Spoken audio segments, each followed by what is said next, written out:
వే gold trusted gold buyers మీరు తాకట్టు పెట్టిన బంగారాన్ని విడిపించి ఈ రోజు ఉన్న మార్కెట్ ధరకు కొనబడను. రౌడీ షీటర్ సాయి కృష్ణ కేసులో బిగ్ ట్విస్ట్ వెలుగు చూసింది. సిఐ నాగరాజు అరెస్టుకు రంగం సిద్ధమవుతోంది. నాగరాజు ఇంటి దగ్గర పోలీసుల బందోబస్తు నడుస్తుంది. ఇక గాదె సాయి కృష్ణ కేసు నమోదవటం జరిగింది. 2 రోజుల పాటు పోలీసుల విచారణ ఈ అంశంలో ఇప్పుడు కొనసాగింది. ఇక 2 రోజుల విచారణ తర్వాత ఇప్పుడు సిఐని అరెస్ట్ చేయటం, ఇప్పటికే కూడా లాకప్ డెత్ అంశంలో ఈ కేసు దర్యాప్తు అనేది కొనసాగుతూ ఉంది.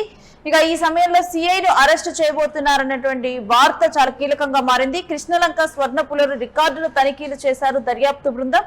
సీసీటీవీ ఫుటేజ్ జల్లెడ పడుతూ ఉన్నారు అధికారులు. ఇక ఈ కేసులో సిఐ నాగరాజు పాత్ర మీద బృందం ఫోకస్ అయితే చేసింది. సిఐ నాగరాజు అరెస్టుకు రంగం సిద్ధమైన ప్రచారం జరుగుతోంది. ఇక మరొక వైపు ఆ స్టేషన్ లో కూడా అసలు ఏం జరిగింది ఏంటనేది కూడా అక్కడ కూడా ఉన్నటువంటి అధికారులను అడిగి తెలుసుకున్నట్లుగా తెలుస్తోంది. ఇక ఇప్పుడు సిఐ నాగరాజును అరెస్టు చేసేందుకు రంగం సిద్ధమవుతున్నట్లుగా ప్రచారం జరుగుతోంది.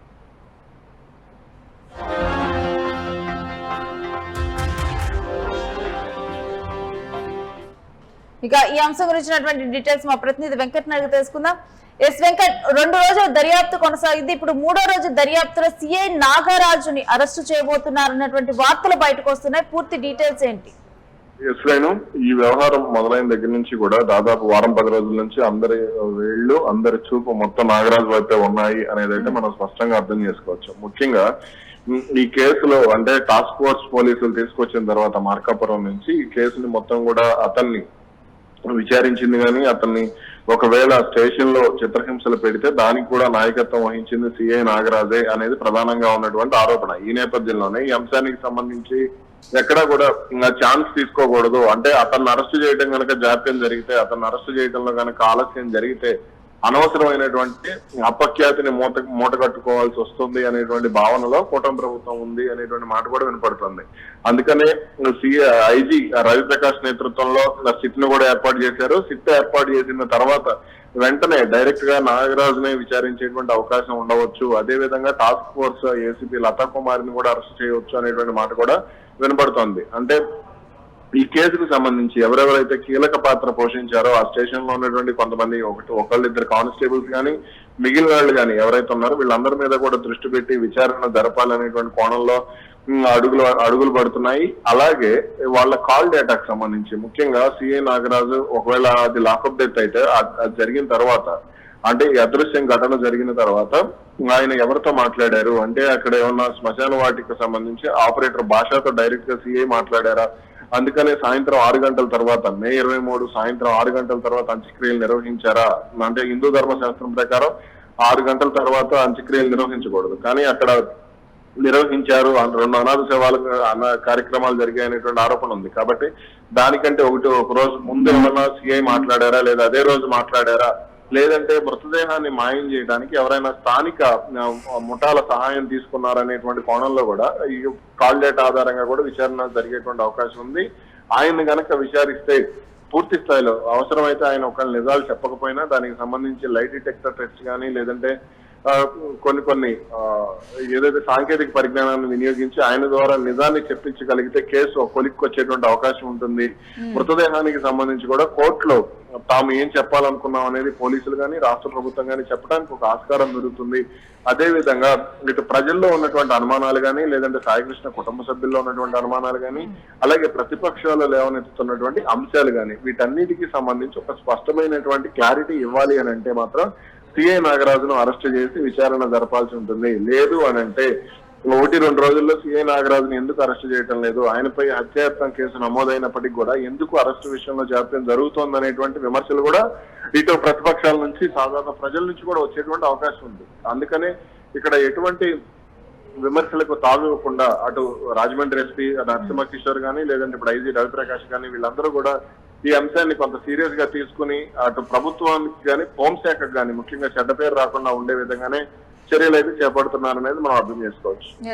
ఇక ఈ దర్యాప్తులో భాగంగా ఆయన ఇంటి వద్ద బందోబస్తును ఏర్పాటు చేశారా?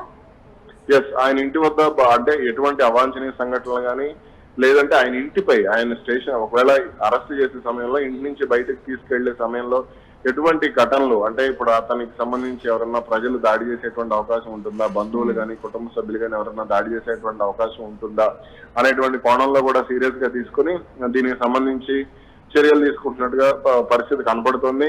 అదే విధంగా ఒకవేళ అరెస్ట్ చేయకపోయినప్పటికీ కూడా ఈ అంశంలో ఒకవేళ ఎటువంటి అవాంఛనీయ సంఘటనలైనా సరే, అంటే ఎవరైనా రాజకీయ పార్టీల ముసుగులో కానీ, లేదంటే ఎవరన్నా ఇప్పుడు ఫర్ ఎగ్జాంపుల్ అతను కాపు సామాజిక వర్గం అంటున్నారు, కాపు సామాజిక వర్గానికి సంబంధించి ఎవరన్నా కొంత అగ్రెసివ్ గా వెళ్లి దాడికి దిగితే అనవసరంగా, అంటే ఒకవేళ ఈ కేసులో ఆయన ఏదన్నా జరిగి అనవసరంగా ఆయన ఇబ్బంది అయితే, ఆ సిఐ నాగరాజుకి ఇబ్బంది జరిగితే విచారణ అనేది ఆగిపోయేటువంటి అవకాశం ఉంటుంది. అందుకనే భద్రత విషయంలో కూడా ప్రభుత్వం చాలా జాగ్రత్తలు తీసుకుంటుంది. సాధారణంగా ఒక నేరస్తులకి సంబంధించి లేదా ఆరోపణలు ఉన్న వారికి సంబంధించి భద్రత కల్పించడం అనేది సహజంగా జరిగేదే. అది ముంబై దాడులు ఉగ్రవాది కసబ్ అయినా, లేదంటే ఈ రోజు ఈ కేసులో ఆరోపణలు ఎదుర్కొన్నటువంటి నాగరాజు అయినా, ఏదో వాళ్ళు బతుకుంటేనే కదా, వాళ్ళు సేఫ్ గా ఉంటేనే విచారణ అనేది ముందుకెళ్ళడానికి ఆస్కారం ఉంటుంది. అందుకనే ఈ అంశంలో 2 కోణాల్లో కూడా మనం ఆలోచించవచ్చు. ఒకవేళ అరెస్ట్ జరగవచ్చు, లేదు అని అంటే అతనికి బందోబస్తు కల్పించవచ్చు. ఇక విచారణకు కోరేటువంటి అవకాశాలను ఏ విధంగా చూడాలి వెంకట్? ఖచ్చితంగా అతన్ని కనుక అరెస్ట్ చేస్తే మాత్రం కోర్టులో హాజరుపరిచి కస్టడీకి తీసుకునేటువంటి అవకాశం ఉంటుంది. 3-4 రోజులు కస్టడీకి అయితే ఖచ్చితంగా తీసుకుంటారు. కస్టడీకి తీసుకున్న తర్వాత ఒకవేళ అదే జరిగితే సీన్ రీకన్స్ట్రక్షన్ కానీ, లేదంటే మరికొన్ని అంశాలు కూడా విచారణ జరిగేటువంటి అవకాశం ఉండవచ్చు. ఒకవేళ మార్కాపురం నుంచి తీసుకొచ్చిన తర్వాత ఏం జరిగింది, స్టేషన్ లోకి వచ్చిన తర్వాత ఏం జరిగింది, విచారణ సమయంలో ఏం జరిగింది, సాయికృష్ణ ఎటువంటి సమాధానాలు ఇచ్చి ఉండొచ్చు, ఆ ఇచ్చిన సమాధానాలతో ఏమైనా అంటే షార్ట్ టెంపర్ గురయ్యారా, షార్ట్ టెంపర్ గురై అతనిపై ఏమైనా దాడికి దిగారా, ఒకవేళ దాడికి దిగితే ఆ దాడిలో అతను మరణించి ఉంటే ఆ తర్వాత మృతదేహాన్ని ఎక్కడికి తీసుకెళ్లారు, ఆ మృతదేహాన్ని తీసుకెళ్లే ముందు ఎటువంటి పరిణామాలు చోటు చేసుకున్నాయి, తీసుకెళ్లిన తర్వాత ఎవరికి ఆదేశాలు వెళ్ళాయి సిఐ నుంచి, ఎందుకనంటే సిఐ అనుమతి లేకుండా అక్కడ అంత్యక్రియలు నిర్వహించడం అనేది సాయంత్రం 6 గంటల తర్వాత కానీ, లేదా అనాథ సేవలకు అంత్యక్రియలు నిర్వహించడం అనేది కానీ ఇంపాసిబుల్. కాబట్టి సిఐ నుంచి ఎటువంటి ఆదేశాలు వెళ్ళాయి, లేదంటే అక్కడ ఏంటి అనేది మొత్తం సీన్ రీకన్స్ట్రక్షన్ అయితే పూర్తి చేసేటువంటి అవకాశం ఉండొచ్చు. Right Venkat, thanks for the details. ఇక సిఐ నాగరాజు అరెస్టుకు అయితే రంగం సిద్ధమైనట్లుగా ప్రచారం జరుగుతుంది. దీంట్లో భాగంగానే ఇప్పుడు సిఐ నాగరాజు ఇంటి దగ్గర కూడా బందోబస్తు కొనసాగుతుంది. అరెస్టు చేసినప్పుడు ఎటువంటి అవాంఛనీయ ఘటనలు చోటు చేసుకోకుండా అటు కుటుంబ సభ్యులు అడ్డుకునేటువంటి అవకాశం ఉంటుంది. వీటన్నిటితో కూడా ఎటువంటి ఉద్రిక్త పరిస్థితులు తలెత్తకుండా అక్కడ బందోబస్తుని ఏర్పాటు చేసినట్లుగానైతే తెలుస్తూ ఉంది. మరి సిఐ నాగరాజుని అరెస్టు చేసే అవకాశాలు ఎక్కువగా కనిపిస్తున్నట్లు, ఎందుకంటే మొదటి నుంచి కూడా దీంట్లో వినిపిస్తున్నటువంటి పేరు సిఐ నాగరాజు పేరే. దీంతో కూడా ఇప్పటికే 3 రోజులుగా దర్యాప్తు అనేది కొనసాగుతూ ఉంది. మరి సిఐ నాగరాజుని దర్యాప్తు కోరేటువంటి అవకాశం చూడొచ్చు.